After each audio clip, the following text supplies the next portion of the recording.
Hi everyone, I'm Jason Padgett here with Lauren Ponto of the Nashville Film Festival, and we're delighted today to have John Humes of the Nashville Opera with us today. Thanks for joining us, John. Pleasure to be here, thank you. So you have a pretty interesting personal history, but tell us about your history here with the Nashville Opera. This year is the 40th anniversary of the Nashville Opera, and it's my 25th year with the company. So I came here in the mid-90s, and we have grown the company a great bit. I'm very proud of that, but I've been here since. And talk a little bit about the difference in that 25 years of your vision coming in and where you are today, and now your vision today for the future of the opera here in Nashville. Well, one thing, when I first came here, Nashville Opera was more of a traditional opera company where they would do primarily traditional works, which are fantastic, a lot of the Mozart and Puccini and Verdi. One thing intentionally over the years I started to change is we did a mixture not only of classical pieces but also contemporary pieces and new works. And Nashville as a city, I'm glad to say, has embraced that. The community here is terrific about trying new things. That's not necessarily the way it is around the country. But I think Nashville, because we are a city of new music and a city of art, they still love the Mozart and the Puccini, but if I do something a little different, like a piece by David Lang, who's with Bang on a Can out of New York, people still come. Yeah, that's amazing. And have you seen evolution in the Nashville audience in the time you've been here, and what's your experience with that been as it relates to the opera? We have a very unique trend here in Nashville with the opera and the audience, in that our audiences keep getting younger, and that is not the case around the country. I think a lot of that is that we're a little adventurous in our programming, but we also have done some outreach to all diverse areas, younger people, all kind of things. And so we've seen a great deal of growth. Yeah. And speaking of that, adventurous programming, we had the pleasure of working with you guys on Rigoletto, the opera noir, which was really exciting. So maybe, can you talk a little bit about your programming that you're working on now, and maybe some new things we can expect in 2021? Sure. Well, this fall we have gone to digital programming because right now live performance you can't do.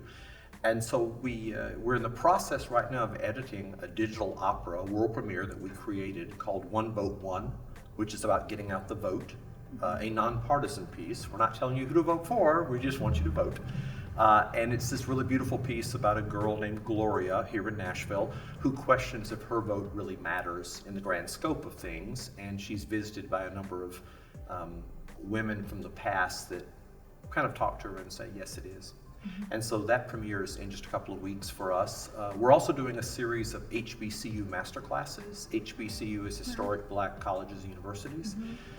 We're doing one a month with gracious support from the National Endowment for the Arts and Opera America and the Ann Gordon Getty Foundation. And so our first one's this afternoon, actually. Oh, wow. And we do one each month on Zoom with a lot of international opera singers that have come to be a part of this from wherever they are in the world. And then in the spring, we will be doing our Rigoletto, and we're finding a way to socially distance it and do it live.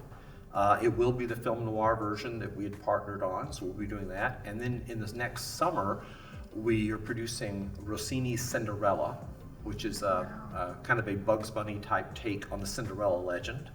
And we're doing it as an homage to the Frankie Avalon, Annette Funicello movies of the 60s. So that's innovative. So yeah, Beach Blanket Cinderella. That's fantastic. And I think let's take a minute and talk a little bit more about the innovation that you applied to Rigoletto, because when you talk about that, it's just a fascinating application to what is a very traditional opera, but when it comes to your vision of it, it's not so traditional. So talk about the inspiration on there. Well, the opera, if you do it traditionally, was written by Victor Hugo, who wrote Les Mis, and it's a story of revenge about a father whose daughter is wronged by a man, and the father, whose name is Rigoletto, seeks revenge, and things go horribly, horribly wrong. And it just felt like a lot of film noirs I've seen, where you have an anti-hero who tries to do the right thing, but he's troubled in some way, and things just go wrong. I think Rigoletto would make a great movie. I always felt that, and nobody seems to have done it yet. And so we thought about putting the elements of darkness and shadow and light onto the piece. I was using a lot of of created film and video, most in black and white with maybe splashes of red here and there. And we were doing this at TPAC, and the entire set were giant projection screens that would move depending on where we were in the theater. Everyone would be dressed more like a 1940s, 1950s film noir, kind of a Robert Mitchum does opera thing. And we were really excited about it, and then the world turned over, and but we've reprogrammed it for next year. No, we're really excited about that. And you've talked about the darkness of many themes in opera, and I know that you personally are also a big fan of film noir. So talk about those in opera as it relates to the themes of darkness that not everyone recognizes immediately. Well, you know, I always fight the misconception of the word opera with people, especially people who've never seen it, because what they usually think are a lot of people in horns and breastplates, standing still, singing as loud as they can. Not to say there aren't some genres that's what it is in the group, but for the most part, opera deals with a lot of a human emotion and a lot of darkness, a lot of dark human emotion, and Rigoletto especially, because we do have a man who is our lead character, who has a very dark soul. My thing in Rigoletto, I was trying to do also, is to show Rigoletto the character as what he is, which is a really reprehensible, horrible character. Now he's our hero, but he's a horrible, horrible person. But he has a daughter that he loves, and so that humanizes him. So one approach I wanted is to see how bad can somebody be and still be worthy of redemption, and still be worthy of forgiveness. And I felt that that played really well with this piece, and I like that theme. Yeah. And tell us a little bit about some of your favorite film noirs. Oh, wow. If we're talking color film noir, Whatever you define as film noir. my favorite color film noir has got to be Body Heat. I just like the structure. I like Kathleen Turner. I just think it was, I remember I was younger when I first saw it, and just it's almost like an homage to the old film noirs. Love it. I don't know, Out of the Past, I really like. Robert Mitchum. Yeah.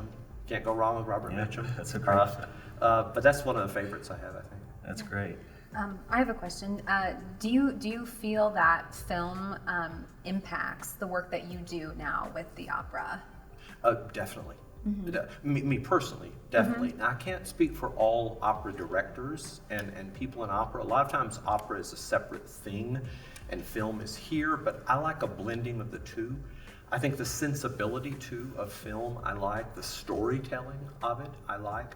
The first movie that made a giant impression on me when I was a teenager was Jaws, because I saw it in the theater. I actually saw it in the theater the first day it opened, the first showing on a Saturday afternoon at a beach town, which made it even more special. And I'd been to a lot of movies and I'd seen a lot of movies, but that one was different. It was different in the storytelling. It was different in the use of the way it used the music in it, the way the tension was stretched. And I remember sitting there thinking, I'm seeing something really special here. This is something different, and that stayed with me. And that really started more of an in-depth love of the art form of film. Yeah. That was the start, I guess. Yeah, that's great. You know, you also have this beautiful facility at the Noah Liff Opera Center, and you produce a lot of TPAC. Talk a little bit about, as it relates to 2021, how you use those two different environments, and for those that haven't been to one or the other yet, what to look forward to in those events.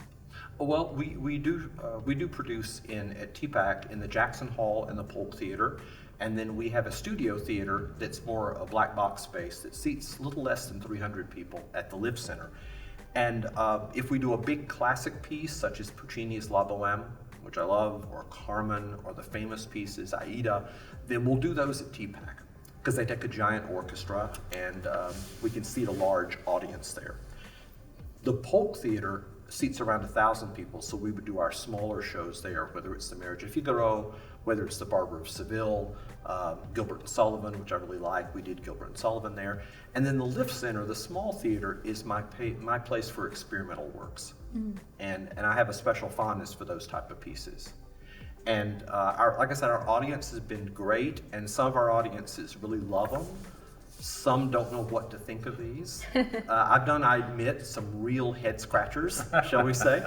But I think it's important that we have a big diet of everything, and you're exposed to everything.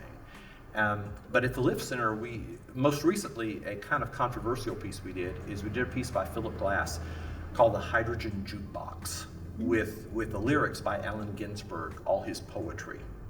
And it was an interesting experience. And I admit, it's an insane piece. It's a crazy piece about America in the 60s and 70s and 80s. What I found interesting about it is that the Nashville scene did a preview of it, and they had, at the bottom of the place, you can make comments. And some people had come to the show, and the comments started. And the majority were really negative comments. Comments like this is trash, I've never seen anything this horrible, how dare they do this? And then the people that loved it jumped on. And they had a serious flame war of back and forth, back and forth, back and forth.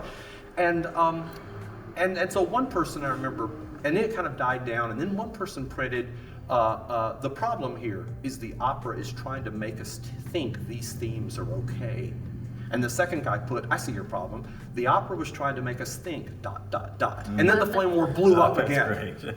But I think that's kind of what art should do. Absolutely. Yeah. It should make people think. You shouldn't embrace everything. It should make you think, why don't I like this? What is it about this? So we've tried our best to do that too. Yeah, that's fantastic. Yeah, and I completely agree with that from, you know, a film programming standpoint. You always want to make people think, and, you know, even if it's I don't like this, it's at least making them, you know, analyze and look at something and, you know, something more than just a very surface way. Right. And, you know, I so admire that about the work that you do at the opera, and so I'm wondering now, for everyone watching, how can people get involved with the Nashville Opera? They can check out our website, which is NashvilleOpera.org. We have a great volunteer organization, which is the Nashville Opera Guild, which is headed by, right now, the president is Stacy Weidlitz, who's a big friend of the film festival. That's a great way to get involved, because that way you can become a part of the organization in a volunteer way. You'll be updated on everything we do. We have chances to volunteer in things. In some of our larger shows, I often need supernumeraries. In film, they call it extras. In opera, we say supernumerary. I'm not sure why. And these are mostly non-singing parts, and I'm always looking for those if we do a large show. And you may get to just stand in the back, you may get to carry a spear, you may get to chase the good guy around. There's all kind of opportures That's great. to volunteer. Well, that'll get people out carrying spears. I know, that's all you can do, but you wanted to carry a spear across the Jackson Hall stage? Well, we're big fans of you and the opera, and encourage everyone to go out, check out the website, and we really look forward to joining you in the 2021 programming. So thanks so much for being here. Thank Really you so appreciate it. much. Thank you, it's my pleasure.